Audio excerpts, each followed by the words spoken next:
I want to welcome to everyone here at Washington Elementary School and those watching this forum in the comfort of their own homes.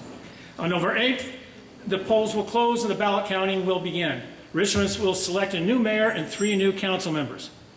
Because Richmond now elects council members by district, 2 years ago, half of the districts had elections, and this year the other half will have an opportunity to elect council members based on what part of the city they reside in.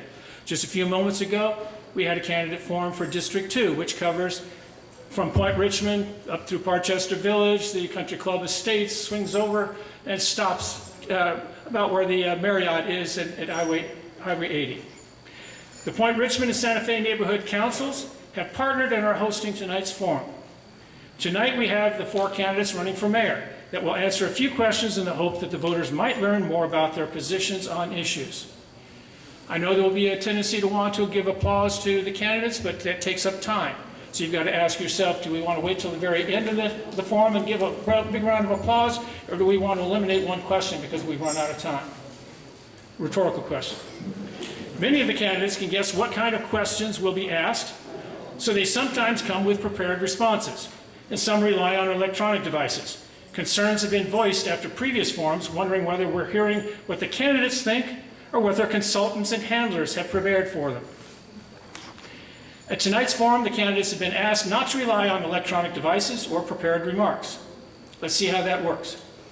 The format for tonight's forum will include a 2-minute opening statement, a series of 5 debate questions lasting a total of about 5 minutes, or a 3 minutes worth of lightning round where only a yes or no response will be allowed, a second series of 4 debate questions, and followed by a 1-minute closing statement. The candidates are staring at a digital timer in front of them at my table here so they can see how much time they have left. There's also a series of green, yellow, and red lights to let them know their status. They will see a yellow light when they have 15 seconds remaining. The candidates have been forewarned that should they exceed their allotted time, they will be asked to allow us to move on. They will be allowed a few words to complete their sentence, but if they continue, they will be sternly told that their time has expired. All candidates have been asked to show each other and the public respect. No over-talking, no personal attacks, no vulgarities. They need to practice what it will be like once they get elected. And now to their opening statements, but I need questions? It's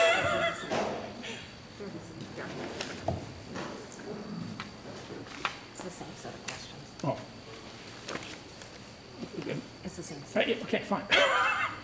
Thank you very much. And the order for speaking has been predetermined by the forum hosts. We're on the opening statements. We are going to start with Nat, then Sean, then Eduardo, and then Mark. Mr. Bates, opening statement. Thank you very much. First, I reside in Seacliff Estates here in the Point Richmond area. I've been your city council member for some 4 decades, having served twice as your mayor. I was asked today by a television crew what I consider my most significant contribution during this period of time. It's extremely difficult in the sense that it's like having 8 kids. You ask, which kid do you favor, which one you like the best? It's impossible. But I can say that of all the projects that I have been associated with, I think housing has been one of the most important. Some of you probably weren't born when the Brickyard Code came into question. The BCDC didn't like it. Bert Clausen and I and other council, we worked and we were successful. Almost every housing development in this city, from Richmond Homes in the Valley, Shade Development, Carl DeMay's Carriage Hill, every home has met with opposition. And I'm proud to be one of the leaders that have always voted for these projects. And as we see today, many of you reside in beautiful homes here in the city of Richmond. I think Richmond is one of the most attractive locations in the Bay Area. And I'm proud to have been part of that development. Secondly, and I know we're going to get into it, is my passion for the police department. As a retired Alameda County probation officer, I think you understand I probably have more knowledge about police work, the needs, than anyone running for this mayor's position. So I'll have more to say about that avenue as we go forward. Thank you. Thank you, Mr. Bates. Mr. Dunning. Good evening. I'm Sean Dunning. I live in the North and East neighborhood. Let's reflect on the state of our city. Richmond, California, a crossroads of 116,000 people from all walks of life. So diverse, and yet so separated. So much passion among the people, and yet so much turmoil and dysfunction among our leaders. So troubled, and yet overflowing with a gritty sense of potential that anything is possible if we could just work together. I'm running for mayor to ensure that all voices are heard when it comes to solving the problems that affect all of us. We all want a better Richmond that is safe, clean, and fair. But we've been saying that for years. What is happening? I'm running for mayor not because I think I have all the answers, but rather to invite and leverage the expertise, the experience, the insight of a wide array of stakeholders, from city staff to elected officials, residents to workers, who, if only given the chance to work together, could achieve anything. This election should not be about one opinion prevailing over another. This should be about how we get to the fundamentals of solving problems in the face of stagnant polarization. Listen very carefully to the words you hear tonight and ask yourself, as the issues of the past are discussed and the ideas of the future are mentioned, is the same way of doing things going to get us there? I'm running for Richmond so that we can all find a way together. Thank you. Thank you very much. Mr. Martinez. Thank you.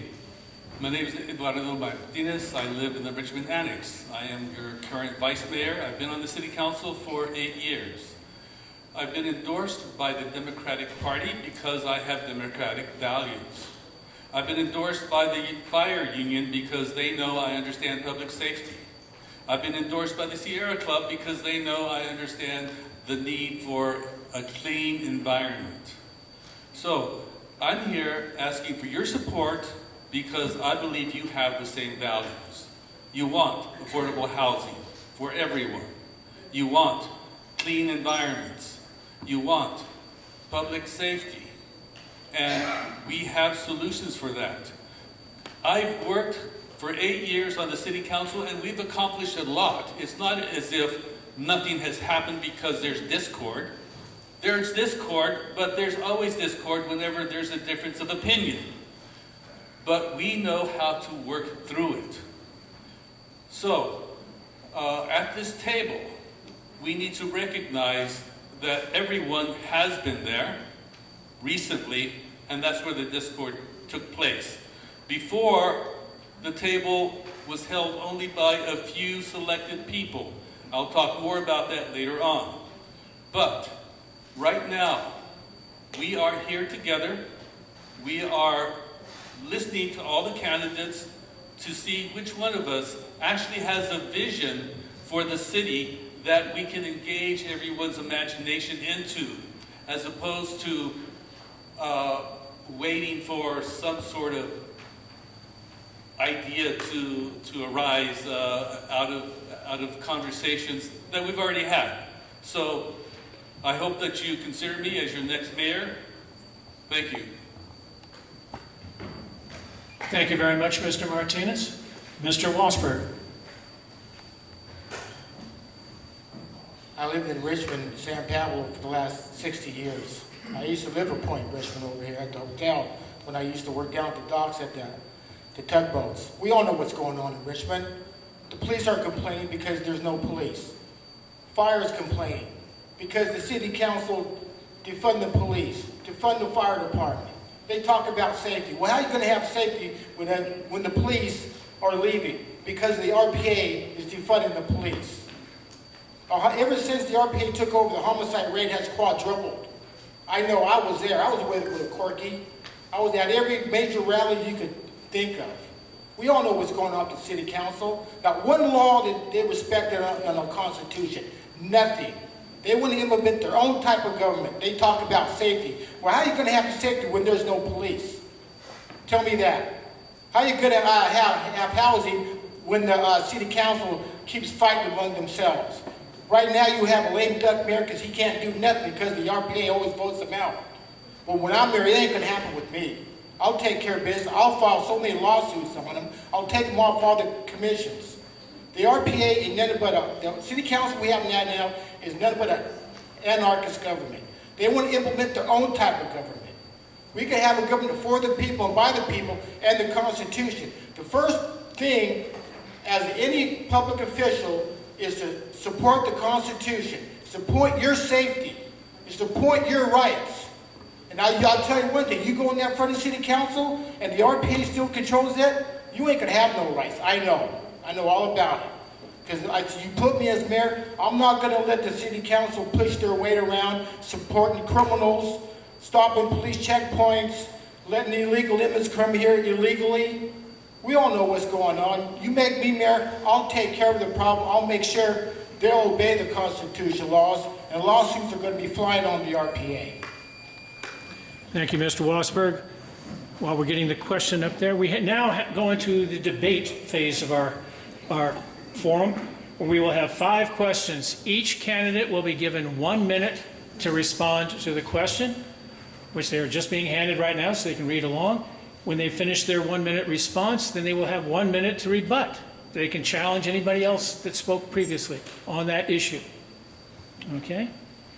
The first series will start with Nat, then Sean, then Eduardo, and Mark again. The question on safety in Richmond Police. People don't feel safe in our city anymore. Why don't we have enough police, and how will you address this issue? Mr. Bates. Well, everybody should know that the reason the police department was defunded was the result of the RPA and their control. Only Councilmember Dimlis and Mayor Butt and I voted against that. My idea is that if I'm elected mayor, what I'd like to do, I'd like to bring the command staff, including the chief of police, the unions, and probably one key patrol officer. We need to sit down and evaluate what it takes to get the necessary level of police to do the job they're expected to do.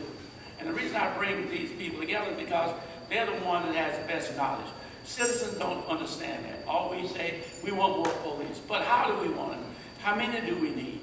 Let's evaluate and come with a comprehensive program that shows that we can do the job, be effective, respond to the community, and make this city safe. Safe is the #1 priority in my agenda. Thank you very much. Mr. Dunning, before you start, reminder all candidates, you don't need to swallow your mic, but don't put it so far that we can't hear you. Thank you very much. Want me to sing while I'm at it, Don? Can you dance too? If that's what's necessary. All right, let's start with you then. Go ahead. Thank you. June 15th, 2021, our city council voted to reduce the RPD budget by $3 million. That didn't have to happen.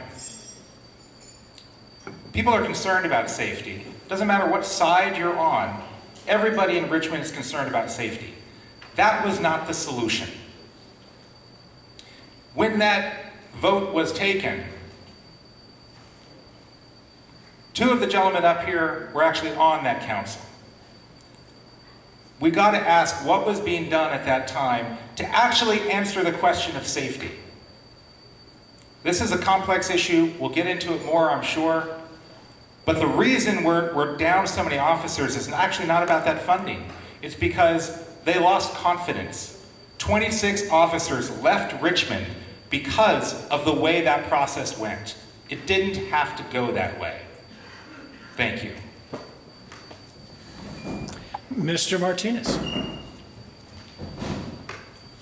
Yeah, I see that these questions are also statements. You start off saying people don't feel safe in our city anymore. you could also say people feel safe in our city. So why did you choose one over the other if it's not to slant the narrative of the answer? We're here to find out who we are, not to cater to people's opinions. It says, why don't we have enough police, and how we'll address this issue? The issue is that we can't find enough police who want to do the job. This is not just a Richmond issue, it's a nationwide issue. And when we took $3 million out, it was $3 million that had been sitting in the budget year after year after year. In fact, there's more money, there's still money to hire policemen. Thank you very much, Mr. Wasberg. I talked to a lot of people around here in Richmond. I said, what do you think about the RPA defunding the police? They said, first thing they said, we need more police. Every time you hear on the open forum, people complaining, there's no police. The reason why they're not hiring the police is because right after the Floyd incident, our government and the Democratic Party vilified the police. They made the police look like criminals. They made them look like police were being assassinated, being attacked. This is why Richmond has defunded the police. And all across the nation, even your president even called the police the enemy. You all remember that? You don't remember all these riots were going on? See, this is what's happening with our city. I don't need the city council's approval to get things done. I will do everything I can to go to court. If I have to sue my own city, I will get that $3 million back to the Richmond PD. Anything they wanted, I'll sign it. You want license plate readers? No problem, I'll sign it. And if I have problems with anybody in the city manager, because I think we have like a weak mayor, well, you put me in office, there could be no weak mayor, because I'll take it to court and I'll make sure I'll have the power to sign the executive order. And I'm not going to let the city council act like a bunch of anarchists, which they are. They don't even believe in law. Thank you, Mr. Wasberg. Their own law. Mr. Bates, 1 minute rebuttal.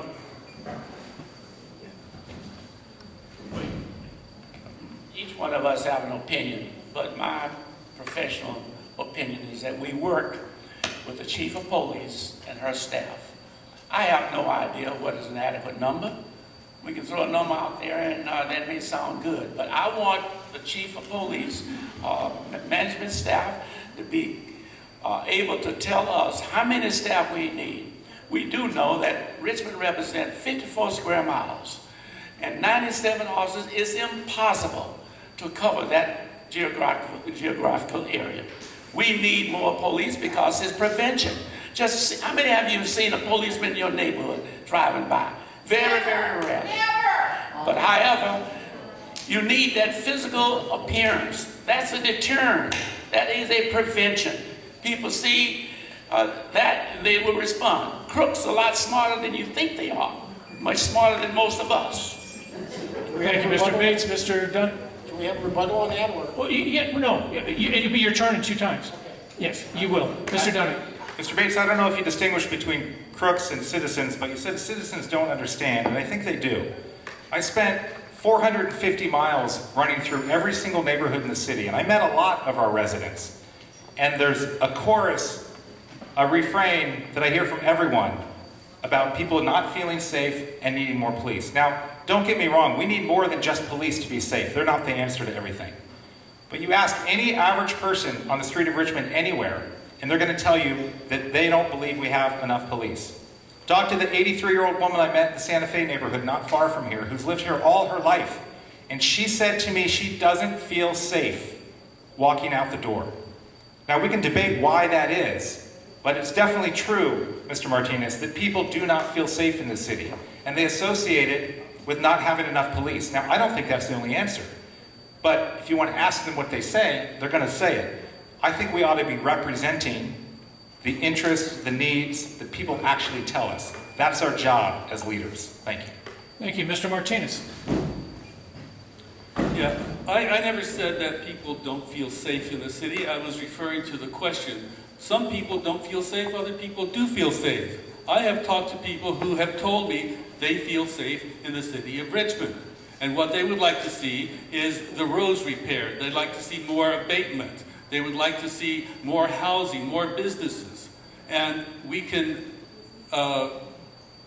do that if we have a vision for Richmond that encompasses everyone, as opposed to just the few who have had control of the city for so many years. And when I say control of the city for so many years, I'm not talking about the city council. I'm talking about the interests that are out there that do what they do the way they do it. And I'm sure that many of you understand what I'm saying. So, I want to make sure that we have services for everyone, and police services is just one aspect of public safety. Thank you very much. Mr. Wasberg. For 6 years, I filmed the violence right up the street there, the most deadliest place in the state of California, on 4th and McDonald. 6 years I filmed. Dead bodies, uncovered. Mother crying over her dead son there. I filmed the whole entire thing. For 6 years, I filmed it. And he has enough nerve saying, well, people feel safe. How can you feel safe when there's no police? It was the RPA and him that confronted the police. We all know what's going on here. I tell you, this is no joke, people. These gangsters ain't playing around. Uzis, MAC-10s, they're out to kill. And if you make me mayor, I will put a sub-police station right on 4th and McDonald. That is the most dangerous place in Richmond right now. We all know what the RPA is doing. He talks about safety. How are you going to be safe when there's no cops? Tell me, our country was founded on law and order because you have the constitutional right to be safe under the Constitution, and these guys don't believe on the Constitution. Thank you very much, Mr. Wasberg. We now go to question number 2. The order will be Sean, Eduardo, Mark, and then Nat. Okay, the question. The city has spent, it's on homelessness. The city has spent or allocated close to $2 million since March 2020 to address homelessness. Yet the problem has only grown worse. It's a 3-part question. Why does Richmond have so much homelessness? What would you have done differently to address the crisis? How will you address this issue going forward? Mr. Dunning. 1 minute, seriously? You don't have to take it all. It's been a lot more than $2 million. In fact, just recently we got $4.8 million for what? To take care of 50 to 100 people right down the road. Now do the math on that. Is $50,000 to $100,000 per person scalable to the 632 homeless individuals in Richmond? How about the 3,000 plus homeless individuals throughout Contra Costa County? We have a crisis of homelessness because we have not, our leaders have not actually taken the issue seriously enough to find solutions that work. Last week, I actually flew out to Texas and I toured 2 places, one called Community First Village and another called Haven for Hope. I don't have time to talk about it right now, but I can tell you one thing. There are solutions out there that will work. We need to stop trying to reinvent the wheel and kick the can and actually get people together, the experts in the same room, to get this done once and for all. We can, and we will. Thank you. Thank you, Mr. Dunning. Mr. Martinez. Yes. I, from the very beginning, have said that the homeless are not a commodity that we can shift around. They're not puppets that we move. They are human beings with stories. And knowing that, from the beginning, I have said we need to do a survey that asks them, how did you get here? And the second question is, how do you see yourself leaving? That's what we did at Ride and Road. And most of those people left voluntarily because the city helped them find an answer to their question. And so if you go to Ride and Road now, you will see that it's all cleaned up. Some of the people need mental health aid. So it's a multifaceted problem that needs a multifaceted solution. And one thing's not going to work, and we need to deal with them individually because they are people. Thank you, Mr. Martinez. Mr. Wasberg. Anybody seen the article in the East County Times? I made front page. Anybody seen it? Good. I'm going to tell you right now, most of these homeless people in Richmond don't want to work. They're too lazy to go out and look for a job, to get a job training program. People that ride a road, Castro, they don't want to do it. They had an opportunity to go up to Hilltop to look for a job, fill an application out. They didn't want to do it. All they wanted to do was stay there and get drunk and do drugs. I see it every day. I see it go down to McDonald Avenue. All you see people just sitting there just getting drunk and sleeping. If you want to solve the homeless problem, get yourself a good education, get yourself a job trade, so you won't be out on the street, because I know all you people got good paying jobs, right? But most of these people don't want to work. They don't want to help themselves. I know. I've been living in my truck for 16 years. The first thing I did when the Contra Costa Housing got a Pell Grant for $2,000. And I almost stayed at Contra Costa College. I know what it is. I'm an expert on it, people. Go out and get a job skill. Thank you, Mr. Wasberg. Mr. Bates, please. From my perspective, and I think the majority of us recognize that homeless is not a local problem. This is a national problem. It starts with Congress allocating funds, state who have more funds. Little old Richmond, our budget is $206 million a year. We do not have the adequate resources. There was a situation that the county took over our Hilltop Marriott. We placed a number of homeless in that facility. But most of the homeless, not most of them, but many of them don't want to go into any kind of shelter that has rules and regulations. They want to be able to go in and continue to use their drugs, alcohol, and etc. Way we should have done is to follow the vehicle code. We could have ticketed these vehicles that are parked on the street illegally in front of people's homes. Those are the areas that we should enforce, and we maybe will be able to help eradicate some of it, but not all of it. It's going to be with us for some time. Thank you, Mr. Bates. Mr. Dunning, a rebuttal. It's been with us for some time. Sure, it's gotten worse, but what are we actually doing on a practical level? We got to do more than just ask people how you got here and where you're going. And if Ryden Road is cleaned up, it begs the question, what happened to all those folks? Are they all in a long-term solution that's going to work? I hope so. But I got to tell you, I'm not actually convinced. Maybe it's not a local problem, writ large, but in fact, we do need local solutions. The Haven for Hope example in San Antonio, Texas is a local solution. And just like us, the people that are served there come from there. Do you know that the majority of homeless individuals in our community are actually from here? These are our neighbors. These are human beings that ought to be treated as such. So we can't just kick the can and tell them to go somewhere else. Let's find a solution that actually works. We need short-term emergency solutions, but we need leadership that doesn't just wait on funding from Congress, but actually gets leaders together, including business leaders and other community leaders. Just like these solutions in Texas, they're ultimately about collaboration. And we need to do that here. Thank you. Thank you, Mr. Dunning. Mr. Martinez, please. Yes, this is a problem that needs a long-term solution. The people at Ryden Road got a short-term solution, and that's good. Some of them will, with their plan, evolve into a long-term solution, but it takes steps. We need more services to attend to people with mental illness, with substance abuse illness, and with economic issues. At Ryden Road, there were families there who were working, but their jobs did not provide them enough money to get into a house. So this narrative of them being lazy bums is a disservice to them, and is a disservice to anyone who wants to believe that. Because we are all human beings, we're one family, and we need to stick together and help each other. We need to find places for them to temporarily move to. We need to stop this NIMBYism of not in my yard, not in my yard, not in my yard.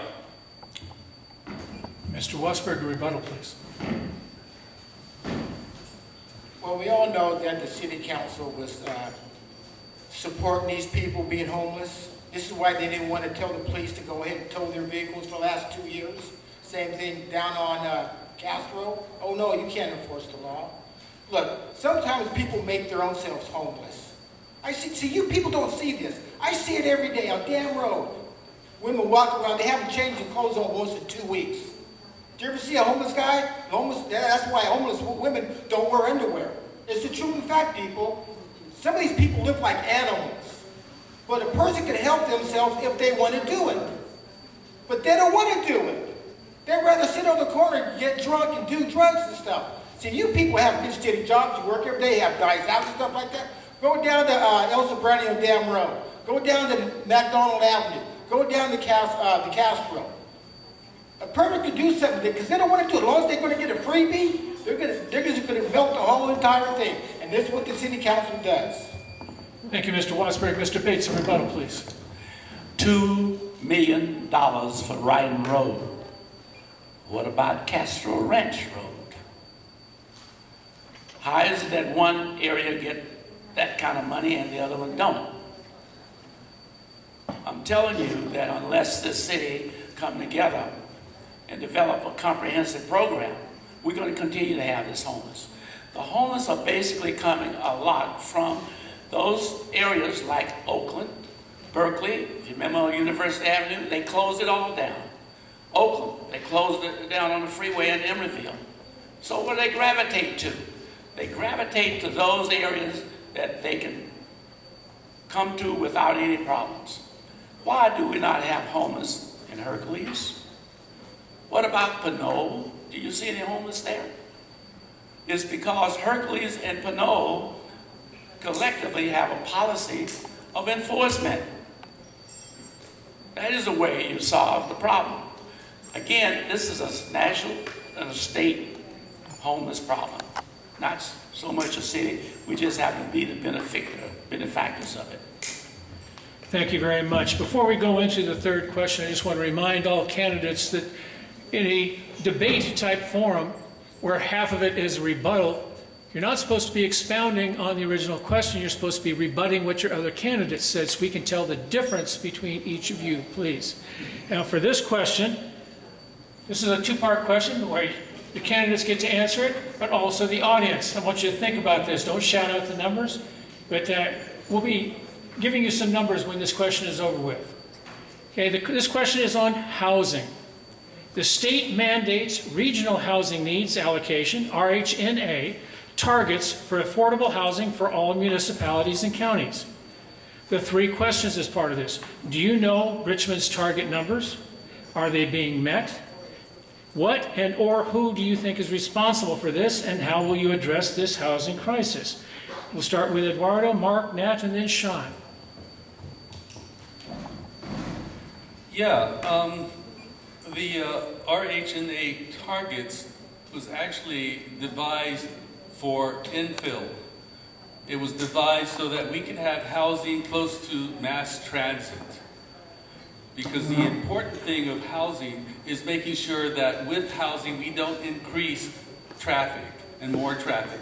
We don't want to see traffic jams going across the bridge and impacting your neighborhood by tying up the freeways. And we do want to see more housing. Now, another issue that Richmond has is a height limit.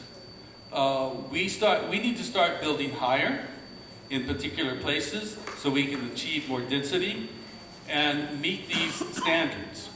So infill in proper areas, higher density, and improved mass transit so that people can actually live and work here. Thank you very much. Mr. Wasberg, please.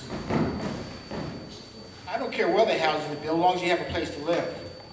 Now, you're going to be picky, say, no, I don't want to live here. I want to have the housing built over here so I can walk across the street and go to the store. I want to go across the street, catch park. I don't want to live over there. Well, that's just too bad. Sometimes you're going to have to do it. I'm all for affordable housing, but you need to be careful how you do it. You don't want to destroy the real estate market. Once you destroy the real estate market, you're going to destroy Richmond. Now, the city council, they want rent control across the board. That's it. No buts, no ifs, no nothing. You all remember TOPA? They were trying to evaluate your property. But I'd like to see HUD expand. Say like you're making $50,000, $60,000, $70,000 a year. I'd like to see HUD expand into that, where one paycheck will cover the rent and the rest you have for your luxuries and all the other stuff, right? We got plenty of room. We could build for the next 30, 40 years here in Richmond. It all depends. You have to be smart about it. Thank you very much, sir. Mr. Bates. Well, sure, I don't know the exact target number, but I do know that we have been doing a pretty decent job. We have projects that's completed there on 22nd and Nevins. We also have some apartments over on Wright Avenue in the Marina area. We have plans for development on 12th and McDonald, the old redevelopment area in front of Food Co. But my idea is that we should look at all the lots throughout this city that are stacked with debris and unkept properties and take a look at it and either acquire that through eminent domain or direct purchase from the homeowners or the property owners and do some low-income housing with a developer that will keep the prices as low as possible. Affordable housing in this area is outrageous, and no one can tell me what is affordable. It depends on your pocketbook. Thank you very much. Mr. Dunning, the rebuttal phase of this. Okay, let's go back to answer the question. Should I rebut first? I can do it backwards. That's fine. Affordable is defined by federal and state guidelines. It's true, though. That doesn't mean people can actually afford things. But in terms of these target numbers, you know, if you look at our housing element in the 2030 plan, it projects about 2,500, or I think 25 or 2,600 that we should be aiming for. From my understanding, we're nowhere near there. Maybe, you know, talking about, in terms of some of these developments that are on the books, maybe talking about close to 1,000. But the fact of the matter is, statewide in California, we're 2.5 million units short. We need housing everywhere. But you know what? Other progressive communities are achieving this. If you look around the Bay at other progressive cities, housing is being built. So then you got to ask yourself, why is it not happening here? And it's really easy to figure that out. Look at the way our leaders are functioning or not. We can't seem to get things done. It's not rocket science. Let's learn from what the other communities are doing. But we got to work together. We got to stop blocking development at every step. Thank you. Thank you. Okay, now are we in rebuttal? Mr. Martinez. Yes, I think it's disingenuous to say that we can't get anything done. Councilmember Bates just reeled off a list of developments that we've had, and he didn't even mention Miraflores. So things are getting done. One reason that we have difficulties with developers is because of our planning system makes it difficult for them to get their projects passed. We need to streamline that so that when developers come, they know exactly what is expected of them in terms of community benefits, and they recognize it as the floor, and that from that floor they can work upward in terms of how to pencil in their developments. So we are getting things done, and we need to focus on low income and also workforce housing. Thank you very much. Mr. Wasberg, please. The reason why the developers don't want to come because they ain't make no money. You got to make a profit, right? You got to pay the bank. You got to pay the carpenters, the plumbers, the electricians. It costs millions of dollars. But the RPA, they don't want that. They want to build a park on every street corner. How are you going to find a developer going to come into Richmond where you're not going to make a profit? Look at Point Melody. They've been fighting Point Melody for the last 10 years. Don't build there. And this other site where the old Stauffer Chemicals used to be, they already okayed it. Oh, you only can't build there. They got plenty of land there. And this is what the city council's doing. They don't want people to build. Only certain what they want. But you can't have that. People need to live. And if I'm there, I'll do everything I can to bring the developers in, because they got to make their money, people. That's all, you know, they don't make the profit, they're not going to come in. And the RPA is going to say, well, if you don't buy our laws, forget it. It ain't going to happen.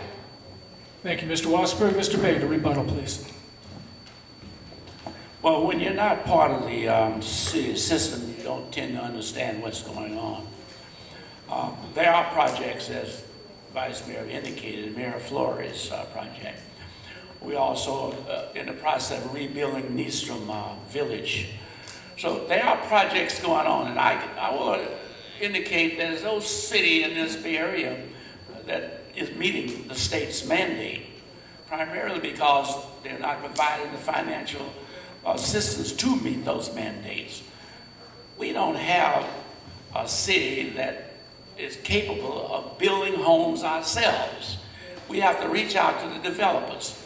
And one of the problems is that the attitude and the negativity toward our developers and our business people tend to make people shy away from Richmond.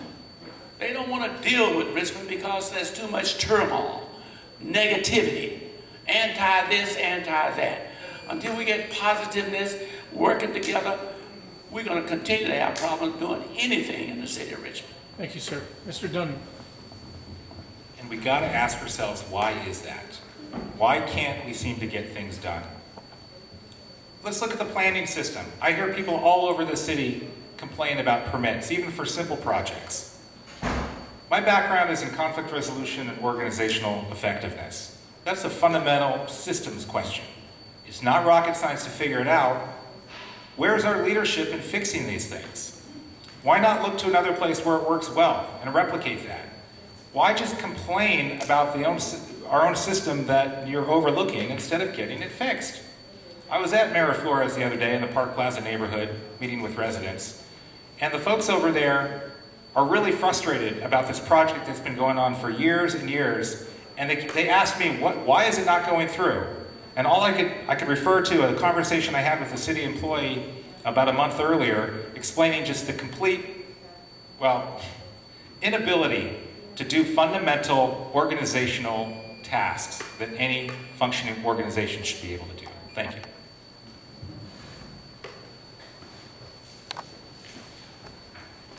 Thank you very much. And while Lisa's handing out the next question, I know some of you won't be able to go to sleep tonight without knowing the real numbers that we were asking here. The City of Richmond has issued permits to meet only 44% of its RHNA targets for affordable housing. Overall, Richmond has only achieved 50% of its total RNHA targets versus 103% for Contra Costa County.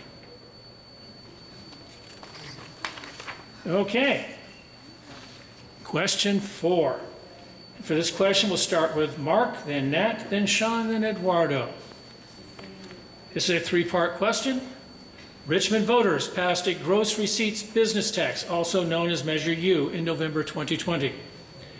1, what is Measure U? Who wrote it, and how were the rates determined? Number 2, what is your view on Measure U and its impact on businesses? And 3rd, what, if anything, would you do to address tax rates and why? Mr. Wasberg. Well, many people are talking about Measure U, how they got conned into it. Because the reason why how they write this stuff, they got lawyers writing this stuff, and they're tricking the people into voting. Now, ever since Measure U passed, with the help of the city council here, there's been a lot of people complaining, right? Big business been complaining. The Richmond of Commerce even condemned Aguado and the RPA for what they have done.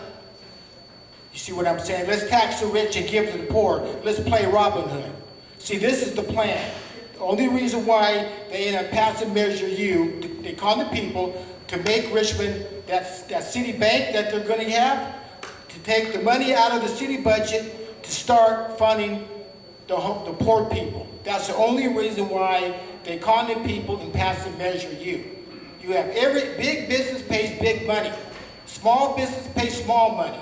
That's how you get your revenue from big business. Thank you very much, Mr. Wasberg. Mr. Nate Bates. Measure U was passed and placed on the ballot by the RPA and the SEIU 1021. Mayor Butt and I was the only 2 that voted against the measure. What it was done, although it was passed by 2/3, it was ill-conceived. I don't think the majority of the voters really understood what Measure U was all about. Consequently, we've had problems with the increase of the business tax going from 25% to 700,000-800,000%. Costco was looking at the possibility of opening up a second store at Hilltop. That bill went from about $25,000 to over $500,000. Now, are they going to go up Hilltop? I hope so, but I doubt it. We need to revise and look at that tax and make it equitable to all of our businesses to keep them here in the city of Richmond. Thank you very much. Mr. Dunning, please. Voters were absolutely misled. If you're told, vote yes on whatever this is in order to get more police, more potholes fixed, more youth programs, all of this, and then it turns out what you voted for was an 8,000% increase in business license fees for some businesses. I can tell you from speaking to over 4,000 people around the city, nobody thinks that's fair. But those who think it's fair are the ones who pushed it through. The RPA, and I think they called it Uplift Richmond or something like that. They had a whole campaign that said businesses need to pay their fair share. Well, guess what? Just about everybody I meet agrees that businesses need to pay their fair share. Is it fair for me to unilaterally impose on you what I think is fair without even inviting you to the table to talk about it? What can we do? The ordinance allows us to renegotiate these rates. Without a new ballot measure, we can simply and plainly get people together and come up with a plan that everybody can believe in. And I think we can do that. Thank you. Mr. Martinez, please. Yes. Measure U was passed by 72% of the population, of the voters in the city of Richmond. Measure U, although people will say that it was a 25% to a 7,000% increase, it's only 1.4% of gross receipts. So if their costs went up 7,000%, it's because they were paying at least 6,000% too little. This tax evens out the scale so that people can actually pay their fair share. 60% of small businesses will actually pay less. So is this a good tax for business? It isn't for big business, but it is for small business. And small business is who we want to protect. Rebuttal time. Mr. Wasberg. Just like I said before, small business pay small money. Big business pay big money. That's how you get your revenue. Measure U was just a con game. We all know that. See, the RPA, they want to get rid of all the big businesses. They want to make Richmond green. Even Gil McLaughlin goes, we want to make Richmond green. We want to bring in green jobs. Green jobs don't pay no money. $15 an hour, no benefits. This is what this city council is doing. For you to have a good income for the city, you have to have business. You have to have growth. Good basic common sense, right? You take away Chevron, and you think all these small businesses are going to make up the difference on what Chevron pays? If it wasn't for Chevron, you wouldn't have a Richmond here. Chevron built Richmond. And now the RPA wants to destroy Richmond, Chevron. They want to destroy all the other big businesses. It don't make sense, does it? Think about it, people. You're talking millions of dollars going to be lost because they want to make Richmond a welfare city. This is what they're doing. Thank you, Mr. Wasberg. Mr. Bates. Well, according to the Small Businesses Association, small businesses represent 99% of this country's businesses. My question to my colleague, Mr. Eduardo, how is it that people like the dealerships who are being hit with significant increases are considering leaving this city and feel as though they have been discriminated against, they have been targeted, and other businesses that are leaving this city? And we're supposed to be a city that's supposed to be attracting businesses with their tax bases as well as their employment opportunities. Why are these businesses ready to vacate Richmond? And I'd like to hear what he has to say about it. Mr. Dunning, let's hear what you have to say first. Having no experience working with businesses is not a good place to be coming from when you develop policy that affect businesses. But you know what, that's okay. If you don't have that experience, why don't you just invite them to the table and have them be part of the policy? I've personally spoken to many of these big businesses who are more than willing to pay more. But shockingly, they said, we were never invited to the table to talk about this. Now, it doesn't matter what side you're on here. Any city and council member could have taken the lead and shown some leadership in making that kind of process happen. Instead of just sitting back and saying this is good or bad, why not roll up your sleeves and do some work and get people to the table? Now, Mr. Martinez, I'm wondering if he believes that 72% of our voters would agree to raising tax on our car dealerships 8,000% when we were already getting $3 million a year from them. We don't live on an island. Those dealerships can leave, and that's not scare tactics. But you know what? Even if they don't leave, what business in their right mind is going to want to move to Richmond with that kind of policy here? Thank you. Thank you, Mr. Dunning. Mr. Martinez. Yeah, you know, when we passed rent control, businesses up and down the streets were crying foul. We can't afford to pay our workers minimum wage. And, you know, I was thinking, you have a business plan, and in your business plan you haven't allotted for your workers' welfare? And now we have businesses who are being asked to pay 1.4% of their gross receipts tax, which is a fair amount. And yet they're saying we can't run a business with paying this much. So if you can't do a business and pay your fair share, then you need to learn how to run a business. I really do believe that they're not being honest, and we need to work with them because we have been. I mean, the table's been open. Thank you, Mr. Martinez. We're going into the question number 5. This is the last question in the first phase of the debate section of our forum. We will start off with Mr. Bates, Mr. Dunning, Mr. Martinez, and then Mr. Wasberg. The question is on unions. If elected officials are beholden to the labor unions and outside special interest groups that financially support their campaigns and write city policy, for example, Measure U, how do the residents and taxpayers become the priority and hold city management and staff accountable? Mr. Bates. As your council member for 4 decades, I received support from all sorts of people. Some I don't even know. And I've never allowed whether a contribution comes from Chevron or from James Johnson, who gives me a contribution, influence my vote. I look at what is in the best interest of this city. Richmond is number 1. Does it produce significant revenue, jobs, and is it positive for the city? It has nothing to do with who is making the contribution.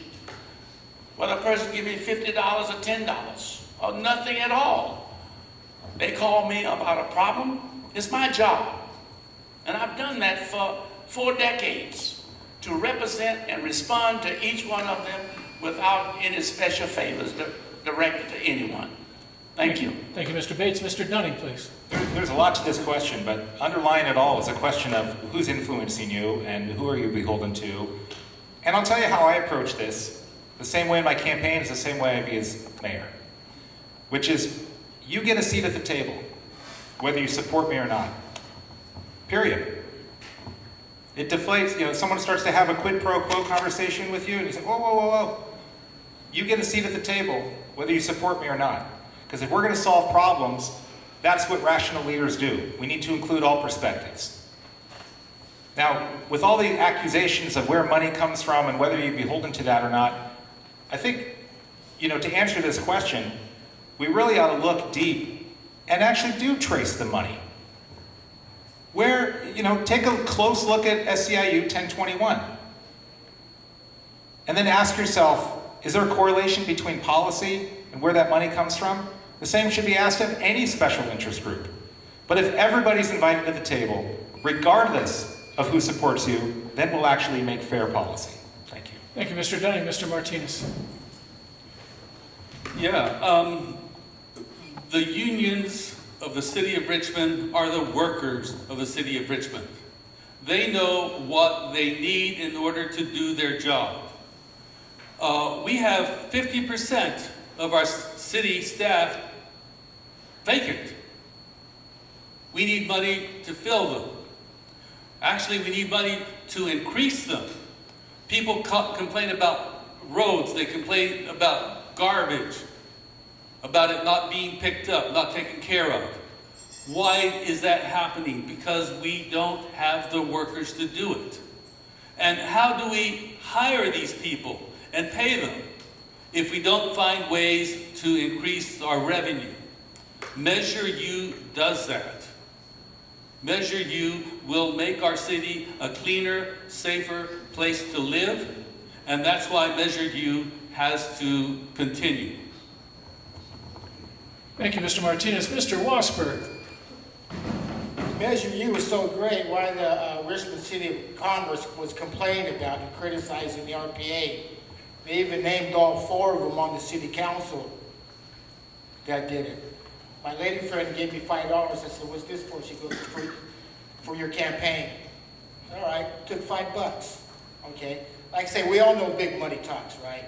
You got money for Chevron, they're gonna put money into the people who they want to be in office. Say, okay, we gave you all this money, what are you gonna do for me? We know how it all works. But there's one thing, obeying what the people need, or what they need here in Richmond, instead of having a government where you're going to have all the businesses move out and these little tiny businesses move in. It don't make sense, right? I mean, he's over there bragging about Measure U. Is it so great when you have the Richmond Commerce complaining about it? They're against them now. And people complain that they're going to be losing jobs and big businesses are going to be moving out. It don't make sense, people. Thank you, Mr. Wasberg. Mr. Bates.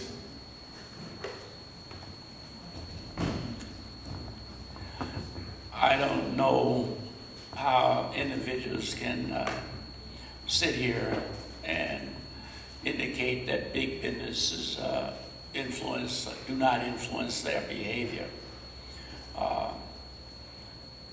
Some people will do anything for money, and there are others who will be independent and respect the citizens. My position has always been, my commitment is to the individuals who put me in office, who voted for me. Big corporations, other big people, they don't vote. But you're the one that determine whether I sit here or don't sit here. And again, my commitment is in that direction. And I have not unwavered for the 4 decades I've been here. And I have no intention of changing, irrespective of what happens in November the 8th. Thank you, Mr. Bates. Mr. Dunning, rebuttal, please. So just a quick factual clarification. There's 710 allotted positions right now in our city, and half of that, 50% of that would be 355, but we have 555. So we're actually well above 50%. Nevertheless, that's just a technicality. We are still underfunded or underfilled in terms of positions quite a bit. And still, yet again, from an organizational effectiveness standpoint, why is that? Why do people either not want to work for our city or our city is not doing good enough recruiting them? I actually don't know the answer to that necessarily, but I've spent quite a bit of time speaking with city employees who talk about things like, you know, an entry-level electrician could get $40,000 a year more in San Francisco. But is the answer to that to be admittedly unfair toward big businesses in order to get the money to pay for that? That's going to backfire. We can't just jack up the prices on big businesses and hope that that's going to pay for everything. I'd love to be a fly on the wall in some of these backroom discussions. Thank you very much. Mr. Martinez, rebuttal. Yeah, it's this notion of influence from donations is not what we've been talking about when we talk about corporate donations. If you believe that corporations are people and that corporations have the ability to influence policy, then maybe you're okay with taking money from corporations. If you believe that corporations represent people as opposed to profit, maybe you're okay with taking corporate donations. All the donations I take are from individuals and from unions that represent people. People who do the work that make our city what it is, and that can make our city a greater place with more resources. So that's what I want to do. Thank you, Mr. Martinez. Mr. Wasberg, the last rebuttal of this session. It was on Tom Bussey Forum that the RPA took $100,000 from fossil fuel. Check it out yourself. Okay?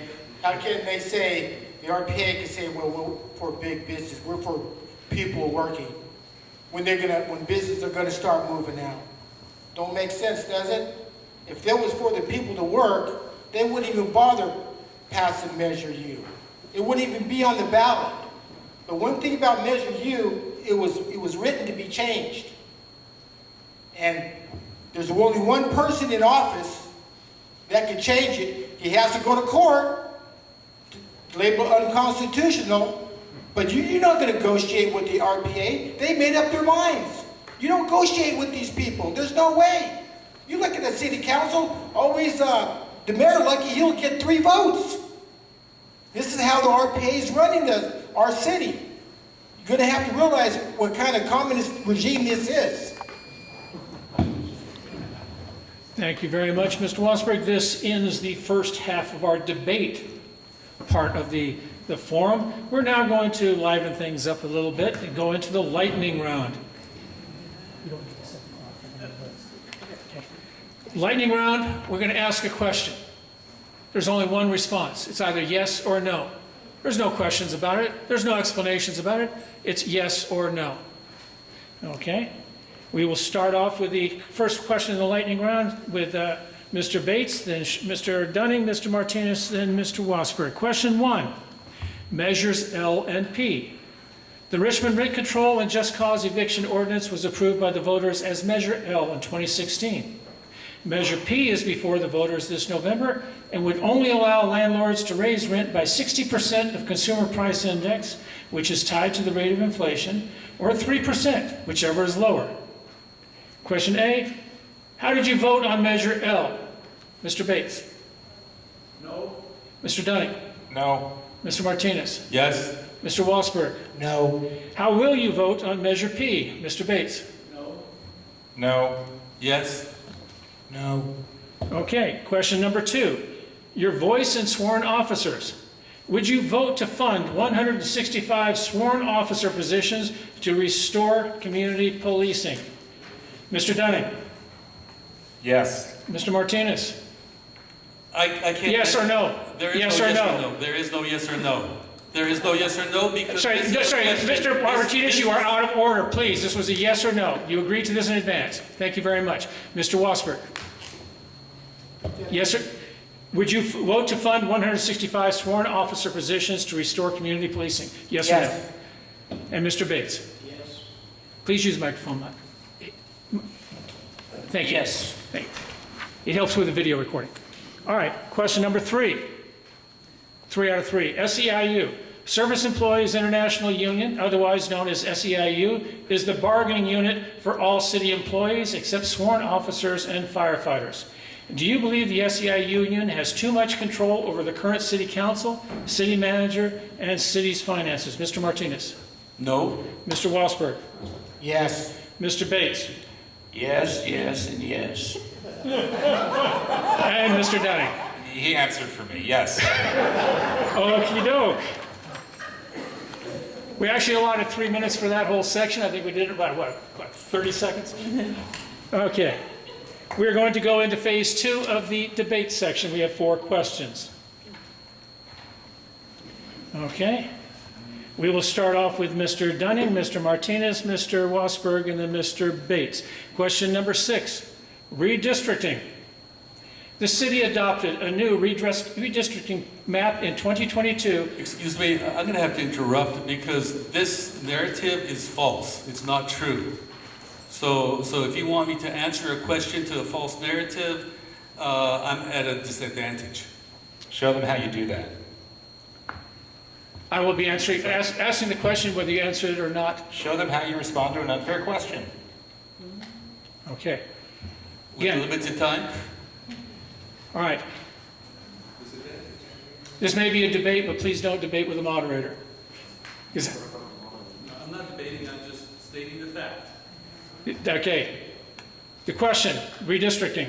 The city adopted a new redistricting map in 2022, known as Map 201. During the process, it was publicly revealed that the majority Richmond Progressive Alliance, RPA council members, had requested the city's consultant to minimally adjust the map adopted in January 2020 to fit the new census data. Of note, this prior map was drawn and submitted by the RPA and its supporters.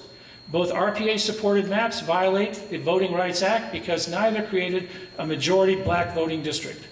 In contrast, a broad coalition of neighborhood councils collaborated for months to develop a map, Map 102C, that complied with the Voting Rights Act and restored our business corridors in all but 2 neighborhood communities. Ultimately, the majority RPA councils selected the map that preserved their council seats, while choosing to ignore the voice of the community at large. There are 2 questions affiliated with this question. 1, which map did you support and why? And 2, do you support neighborhood councils? Mr. Dunning. I'll admit it is kind of a biased statement, but I clearly supported 102C. The reason for that was because it was the only map that was a result of residents throughout Richmond collaborating together. So, did it represent everybody? No, but it certainly represented more than just the RPA group doing things apparently behind closed doors. So, frankly, neither one of the maps were ideal. I think there were problems with both of them. But as your mayor, when I find myself in a dilemma, I'm going to go with the solution that's represented by the most people and the most collaborative process, including the most voices. And on that note, I do support the neighborhood councils, and I think we need to really reinvigorate them. They were conceived in the 1950s. It's a great idea, but we're not there yet.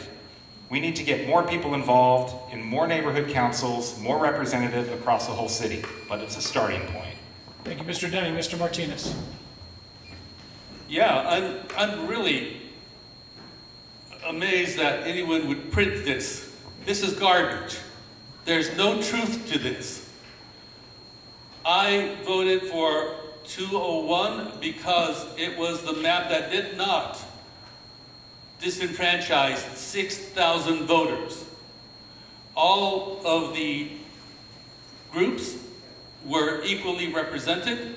The Hispanics had 1 district, the African Americans had 1 district, whites had 1 district, and all the other districts were equally divided, more or less. So I don't see where this disenfranchisement that people talk about is coming from. It's propaganda, it's lies, and if you look at the numbers, you will see that I am right. Because I spent lots of time looking at those numbers and deciding which map was which. And the RPA had nothing to do with the map that was presented. In fact, the RPA map wasn't Your even time has considered. expired, sir. Thank you. Mr. Wasberg. Headlines in the Richmond Post, RPA destroys 6,000 black votes. It was in the headlines. I even got the paper to prove it. The only reason why we have district voting, because the lawyer and the Latino lady went in front of that city council the first time and said, we want more Latinos on the city council. That's why they have district voting. And it was the RPA who was shuffling people around so they could have the majority of the vote. Everybody, it was a big old stink on it when the people go into the city council meeting. And Guado says, it's just about the numbers. They wanted to benefit their people. This is why they destroy 6,000 votes. This is why some people can't even vote for 6 years. They're violating your constitutional rights on voting. Now, you talk about discrimination back in the 50s, down south. This takes the cake, people. There's some people can't vote for 6 years. And it's the RBA who didn't want to say it's all about the numbers. Thank you, Mr. Wasberg. Mr. Bates, please. First of all, as a council member, I was the one that led the fight to create neighborhood councils. And we have over 50 neighborhood councils throughout this city. They're probably more attuned to what's going on in their community than the city council members. They meet generally about once a month, and they go over all the problems within their community as well as the entire city. They're a very respectful group, they're hard workers, and they get not a dime for payment. When they came forward with our recommendation, 102C, as I recall, I was 1,000% supportive because I knew they represented the mass majority of the community. It was equalizing map that gave each community respect. And what we wound up voting for, the majority voting for, was a map that gave special treatment to their particular candidates that running for public office. It was simply protecting their turf and trying to enhance their council majority on this council. Thank you, Mr. Bates. Mr. Dunning, rebuttal, please. So this raises really important questions about just the fundamental principles of democracy. When your elected leaders make a decision on your behalf, clearly we can't hear from everybody, but should you at least try? Should you at least try to reach out and get a sense of what people throughout your city want? The RPA demonstrated absolutely no attempt to do that because they were so certain, it seemed, that they were right. Are there times where you need to just push something through because you're certain you're right? I don't think so. Not today. Maybe 50 years ago, maybe 100 years ago, but not today. The citizens of Richmond are intelligent, they're informed, they're able to be part of solutions if you let them. But when you ignore them, what they learn is that they don't matter. So it begs the question of all of our elected leaders of what are we doing to invite people to get involved?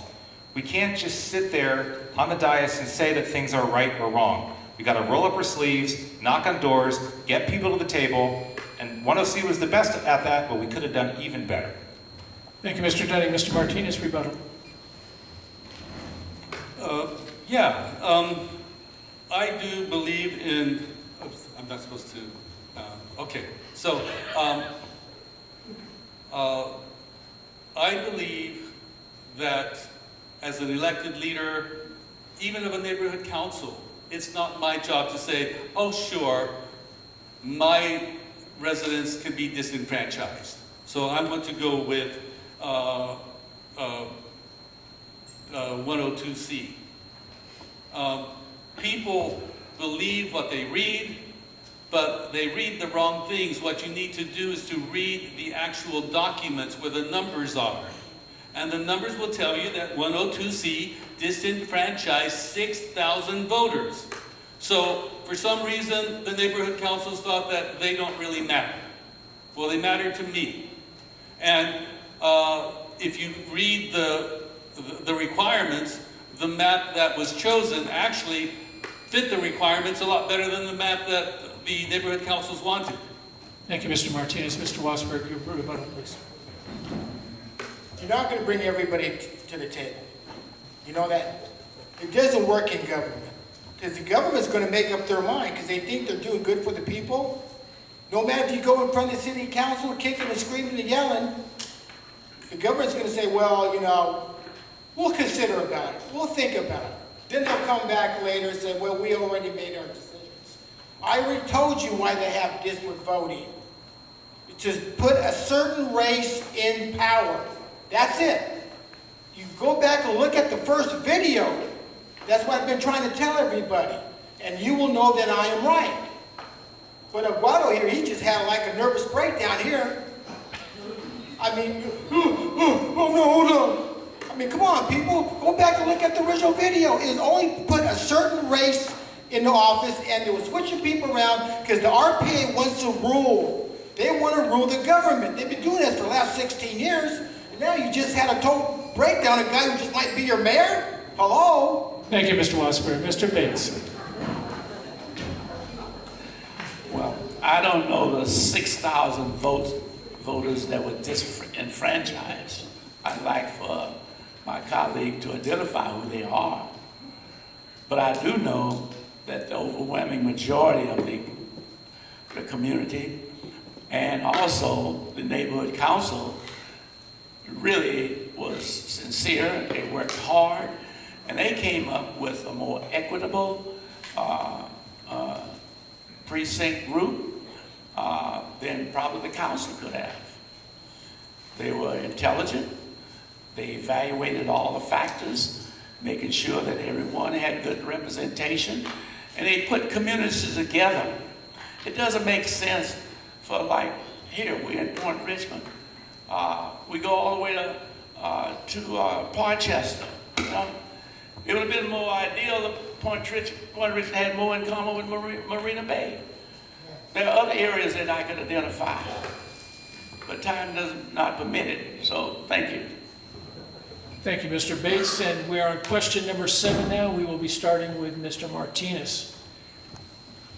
Let me give Lisa half a chance to put the questions in front of her. Okay. Question 7 is on street safety. The City Council approved the local road safety plan in July, which included 4 priority areas for the city to address because they have the highest incidences of fatal or severe injury collisions. These 4 areas reside within our predominantly black and brown communities in the flatlands. The council had also set aside $750,000 in this year's budget to address street safety issues.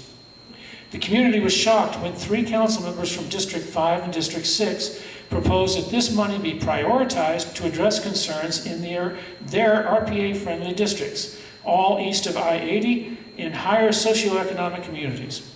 Some in the community felt this was an attempt to redline our public safety.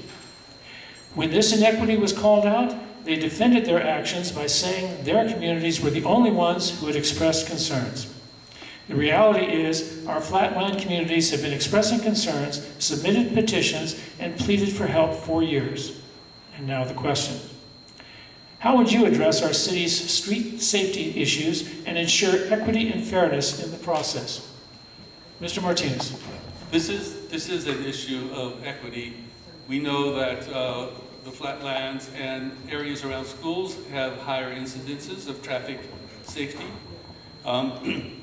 But we have put roundabouts and box dots up and down Nevin. I don't think Nevin Avenue is one of the communities that you were talking about. But if you drive from the freeway to Civic Center, you will see that every other intersection has a roundabout. And every street between has box dots. So I don't know how much that costs, but we need to continue calming activities, traffic calming activities, so that we can have the safe city that we deserve. And that's not just Nevin Avenue, but it's any place that has high incidences of traffic safety issues. Thank you, Mr. Martinez. Mr. Wasberg, please. Eduardo talks about safe streets, and he was over there promoting, let's have a place where these people do sideshows. Spinning donuts, getting drunk, drunken driving, reckless driving. We all know what's going on with the sideshows. The other one was at Demolish Johnson. Sure, we all want to have safe streets, especially around schools, right? Because years ago they used to have the guy with the little stop sign there, you know, the cars to stop, but you don't see it anymore. But you're going to have to obey traffic laws. We can enforce traffic laws. We can make the laws more stricter, right? You run a red light, okay, you're gonna pay twice as much. You get caught, so you do the sideshow, you get your car towed away, you're gonna pay a fine, we'll attach your check, you have to clean up the street. But ever since the RPA, actually the RPA don't really care. They're just gonna do what they want to do. They're going to do what they're going to benefit them in their neighborhoods. Never mind the Iron Triangle on the south side. Thank you, Mr. Wasberg. Mr. Bates, what do you think? From my opinion, after being on this council for a serious number of years, we have what we call a dysfunctional city council. And it starts with the council. At one point, we had standing committees, a public safety and a finance committee. We get our packages on Friday, Thursday maybe. We've got 3 days to peruse through it and come through with what we think and how we should vote. We don't have a standing committee that would examine in detail each and every problem a project is presented to this council, finance or otherwise. So when we go to the council, the 4 votes are already locked up. They know which way they're going to vote. The 3 of us generally just sit there and either voice opposition or abstain. Until we get back to the standing committees and get this city council being more active in the day-to-day operation, we're going to continue to be dysfunctional. Thank you, Mr. Bates. Mr. Dunnan. Okay, so it's clear the city of Richmond is dysfunctional. Is that a leadership challenge? Do you think it's time maybe for new leadership to see if we can do things differently? I'm glad to hear that we ought to be looking at data to decide where traffic calming measures are implemented. But it seems to be from the record here that that's not how the decisions are being made. I've heard in other times examples of someone in a neighborhood calling out a particular city council member and thanking them for, quote, getting speed bumps on their street. Well, if you think about the way our system, our organization of the city of Richmond works, should you need to know somebody? Should you need to know the right person in order to get something that is your right? We need to develop systems that are fair and equitable to everyone, regardless of who's sitting on your city council. Thank you very much, sir. Rebuttal time, Mr. Martinez. Yes. Generally, Nat Bates and I were the only ones who advocated for the standing committees. We were the only ones. And we do need those standing committees so that business can be taken care of without having to go through the city council, without having them go to the city council unvetted. Now, should you know a special person? Yes, you should know every single council member as a special person that you go to. In fact, I have an open door policy. This card here has my phone number on the back, and anyone at any time can call me with their concerns, and I will put your item, I will lead your item to the right person so that it can be addressed. Sean seems to think that we need to have some committee that you take it to, so that it can be sent to another committee and sent to another committee, and that's where the dysfunction has. I see a rebuttal coming at us in a few minutes, but we'll get with Mr. Wasberg first. How many times you called your city council member, wrote a letter, and you get any reply? No. You think you're going to go up there in front of the city council and says, hey, we need help here in the Iron Triangle on the south side of North Richmond? No. But all these rich people, all these people say in the RPA neighborhoods, we need speed bumps, we need this, we need that. You got it. Because the only thing the city council cares about is what they're going to do for them. It's not we the people, it's them the people. We all sit on the city council. If you can't believe it by now, you guys got problems. I've been fighting the city council for the last 16 years, ever since Gil McLaughlin became mayor and the RPS took over. They're going to benefit them. They talk about the committees, they talk about people who come together, going to sit there and sing Kumbaya with these people. It ain't going to happen. The RPA is going to do what they're going to do to benefit them. Period. Nothing else. Thank you, Mr. Wasberg. And I know you have something to say, Mr. Bates. I want to ask Mr. Martinez, may I have one of your cards, please?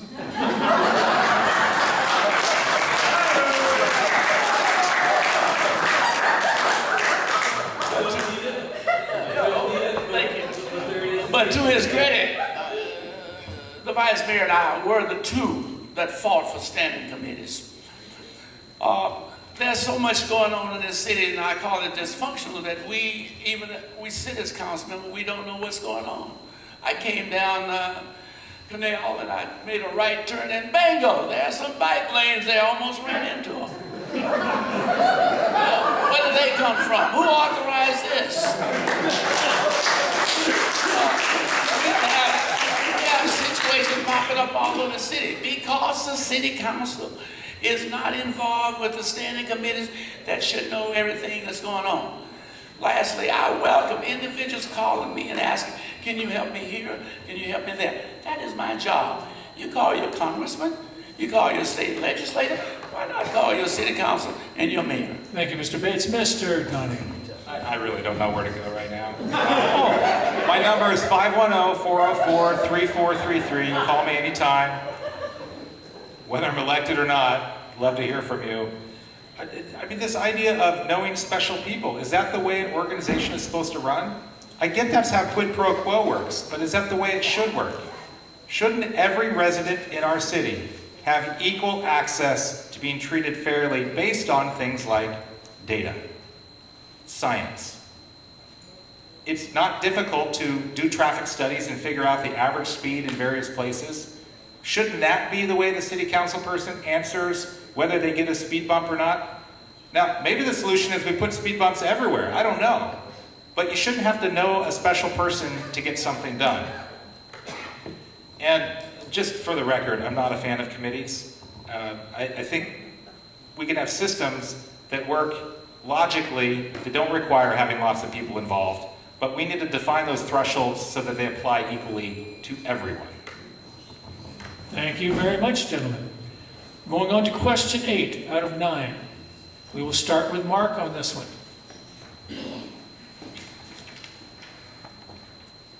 This one's short and sweet. Sideshows. What do you propose is the best way to address sideshows, and why? Well, just like I said before, you had Water over here favoring sideshows. I said, look, you know, these kids are out there being stupid, all right?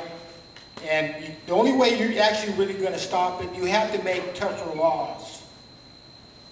I mean, the laws we have now are kind of weak, you know, but you're going to have more police out there. You're going to have to tell these guys you're out there going, spinning donuts and speeding and doing dumb stuff. You're going to pay. Attach their check. Make them clean up the street. Make them clean off the rubber off the road. You know how much that's going to cost? I don't have to pay. They have to pay for 5 years. You have to pass stricter laws to do it. But you think the RPA is going to do this? No.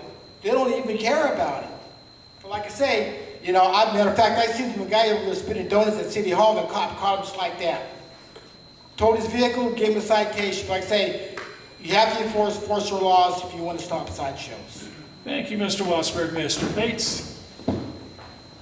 For 30 years I worked in the probation department, and I've always stressed to those that are on probation, you do the crime, you pay the time. We have laws in this country, and if you want to ignore the law and allow individuals over here to do what they want to do, you're going to have chaos. Some of you, as I look around elderly, we used to drive from San Pablo, before they had the freeway, down into Pinole and up to Hercules. It was a known fact. Baby, when you got into Pinole, you better get your foot off the accelerator. Because Pinole cops was down at the bottom waiting for you. And you got a big fat ticket. So if you don't want to do the crime, you know, then you expect to do the time. And that's strictly by enforcement. Most of them don't even live in the city. They come in from all over. And I say, ticket them, take their cars, whatever's necessary. Thank you, Mr. Bates. Mr. Dunning, what do you think about this? So we do have laws. It's illegal to drive recklessly. So it does beg the question of, do we have enough police that are present in enough places at the same time? That's just a fundamental, simple question, logical question. Do we have the coverage needed? And even if we did, would there still be sideshows? Maybe. So let's look at additional resources. Let's look at what San Pablo does. They have not only cameras, but license plate readers. So even if they don't have police officers there at that intersection when it happens, if you've been around long enough, you know, don't do it in San Pablo. But let's say that we actually have great policy that prevents anyone from doing it here. It's a longer conversation than we can do right now, but I think it's important to also ask the question of the motivation behind people doing this. Is it just fun? Are they doing it specifically for reasons that might be, you know, different from one neighborhood to another? I've had conversations with some of these folks, and I think you might be surprised by what they tell you. But at the end of the day, yes, we need to enforce this, and we need to do it rationally. Thank you, Mr. Dunning. Mr. Martinez. Yes, it is an issue of reckless driving of any kind. Looking at the audience, I can see that many of you are of an age when cars were of primary importance to you. I know when I was a teenager, we would go out of town, block off a highway, and do drag races. That was illegal. That was reckless driving. So, what do we do about it? My idea of having a place to do sideshows came from the fact that some of the people who like to do that kind of activity came to me and said that they go to the raceway in Sonoma, and they do that. They rent the Sonoma Raceway so they can do these activities. So I was thinking, well, maybe we can make money by providing a space for them here in the city. But it's something that needs to be thought about, and we need to focus on calming issues like bot stops Thank you, Mr. and Martinez. roundabouts. Thank you, Mr. Martinez. Mr. Wasberg, you got a rebuttal? If you do something at a raceway, it's different, all right? But you're gonna tell me you're gonna have a lot down there somewhere down in the Iron Triangle or down the south side, divide all these people, reckless driving? It's against the law. You can't do that in public places. You can't do it. The state has laws against this stuff. The Richmond PD would be on you like a heartbeat. And he's over advocating for people to break the law? Hello? That's pretty dumb stupid, you know that? Just go ahead and start a drag race right down 23rd Street, no problem. Or go somewhere else, or go over Corky's place over there. He has a big lot right there. Once you start having sideshows over there. You see how dumb this whole thing's getting to be? I told you, the RPA don't believe in the law. They want to let the people do what they want to do. I mean, this is getting ridiculous when you have a lawmaker over there sponsoring people breaking the law. Hello? Huh? It don't make no sense, does it? Thank you, Mr. Wasberg. Mr. Bates, you have a rebuttal. Well, it's no secret that many of these sideshows individually come from outside of Richmond. It's a known fact. And what you have is a group, and they organize, and they know where they want to go. And if you don't have adequate police protection, they will wreak havoc over your city. I don't have to tell you how dangerous it is.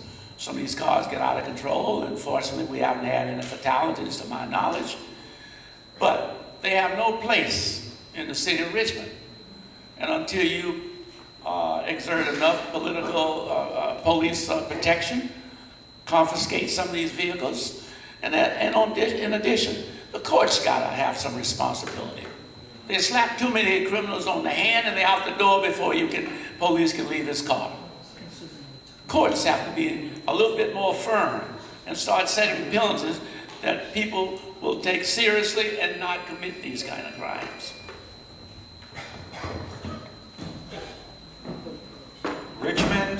Richmond, California, in the business of hosting sideshows.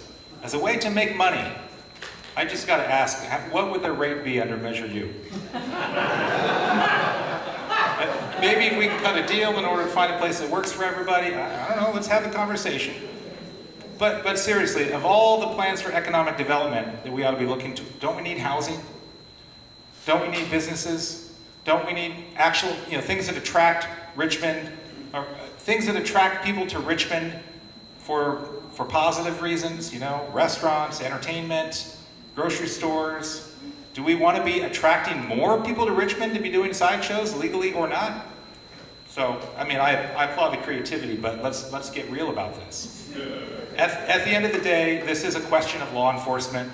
There's a broader question beyond that, but fundamentally, short term, we need to enforce this. And I think cameras and license plate readers would be a really easy way to start.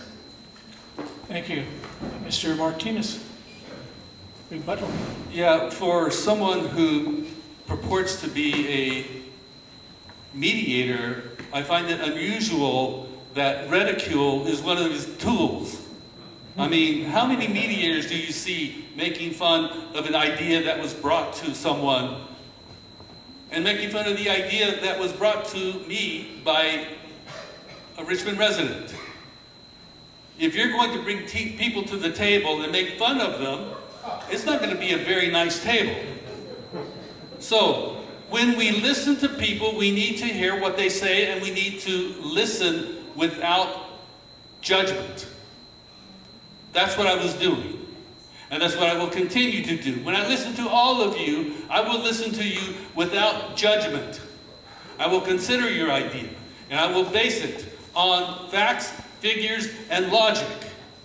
So, if you want someone to make fun of you, that's the candidate. If you want someone to work with you, that's me. Thank you, Mr. Martinez. Because of the lateness of the hour, we are bypassing question number 9, and we will be going into closing statements in just a moment. But I have 3 quick announcements before all hell breaks loose at the end of it. First off, we had about 85 to 90 people in the room at one time. You can hear a pin drop. It's been a very outstanding crowd. I've been to, it's the 7th or 8th forum I've been to so far this season. Some of them were not like this. You didn't have any heckling here tonight. You didn't have any disruptions in the back of the room. I applaud you all. You did a great job on that. Second thing is, as long as I don't fall asleep before I get it done, hopefully later tonight I will have both these videos posted on YouTube. You can type in my name, Don Gosney. You can do a search for Radio Free Richmond. Hopefully you will find them. As I said, just a quick show of hands. We questioned the idea of whether candidates should be allowed to come in with electronic devices or prepared statements. Which do you prefer? Electronic devices, prepared statements? Anybody? Or what you saw here? Okay, I will pass that along because I see at least 3 more forms in the next week and a half. Good to know. Okay, we will go to the closing statements. We will start with, we got 1 minute each. Start with Mark, Eduardo, Sean, and Nat. Mark. The reason why I'm running for mayor is because I have the opportunity to do it. That's what America's all about. You can be the poor and unknown one day, and next day you can run for office. You can be a governor, you can be a senator, you can be a congressman. I know what's been going on in the city council. For the last 16 years, not one time they ever admitted our constitution laws. They favor the criminal over the law-abiding citizen who pay their taxes. This is what the RPA is all about. And this is what Eduardo is all about. I fought the city council for 16 years, got thrown out of there about 30 times, violated my First Amendment rights. I'll be thrown out again too, people, because if you make me mayor, I don't need the RPA to get things done. I'll get things done by going to court. City charter says, well, the city manager has the right to dictate the council. I'll go to court and I'll change it. I'll get things done, and I make sure Richmond could be a better place, and I'll destroy the RPA if I have to. Thank you very much. Mr. Martinez. Yeah, I am a member of the RPA, and I'm reeling from that attack.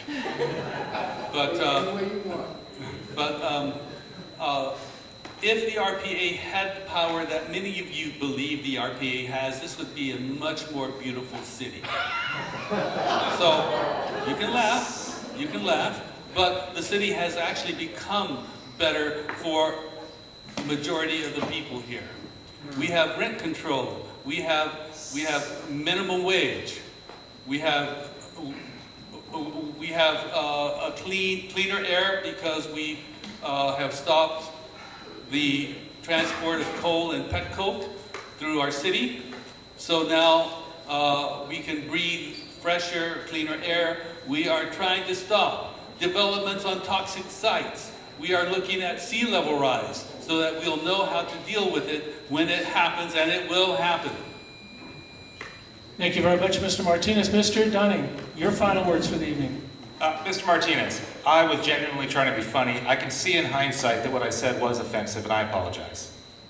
I was not intending to ridicule or tease you. That was not my point. Real quick, on some of my yes or no questions, I just want to get this on the record. When I said no to Measure L, it's because of the effect, not because of the underlying principles that we should protect tenants, but that any sort of policy like this needs to be co-created by tenants and landlords.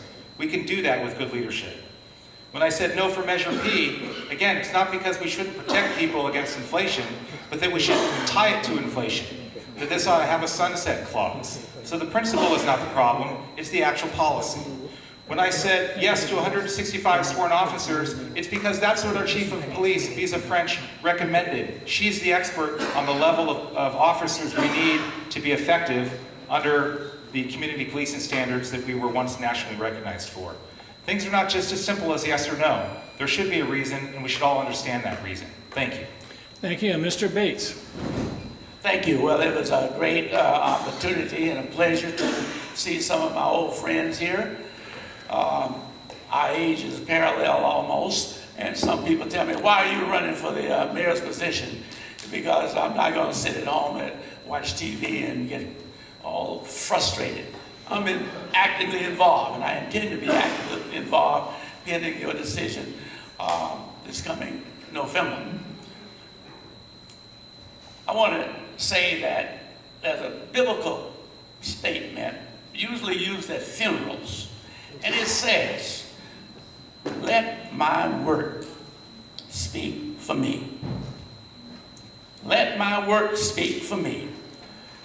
Experience, knowledge, the ability to get things done.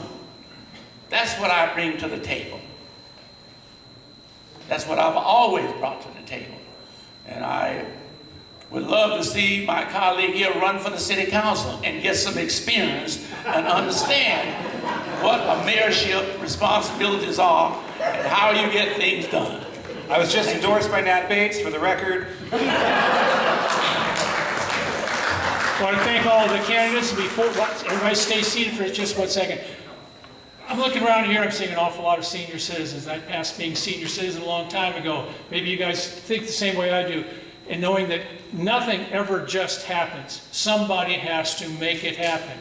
This event would not have happened had it not been for the Point Richmond Neighborhood Council and the Santa Fe Neighborhood Council. So, a whole lot of nameless, faceless people. We don't want to give them too much credit, but thank you for the applause on that. And as somebody who has been a candidate before, it's a lot tougher than you might think to sit up on that stage and be staring down at people, some of which truly despise everything you believe. So let's give a round of applause to the candidates themselves. And we have one more piece of housekeeping before we turn off the mics. If we might, ladies and gentlemen, have one more round of applause for Don, who came with all of this equipment and did a beautiful job. Thanks, Don Gosney. Ladies and gentlemen, the janitor has been here since 7 o'clock this morning. These blue chairs are heavy, but if you were physically able, it could help us to carry and stack them in stacks of 5 at the front corner of the room. I would be quite grateful. Trash cans are at the back of the room if you have any bottles. Ladies and gentlemen, thank you for joining us, and thank you, Santa Fe team. This is the first time we've ever done this together. I want to want you all to go to Chicago on November 8th. Vote early and vote often.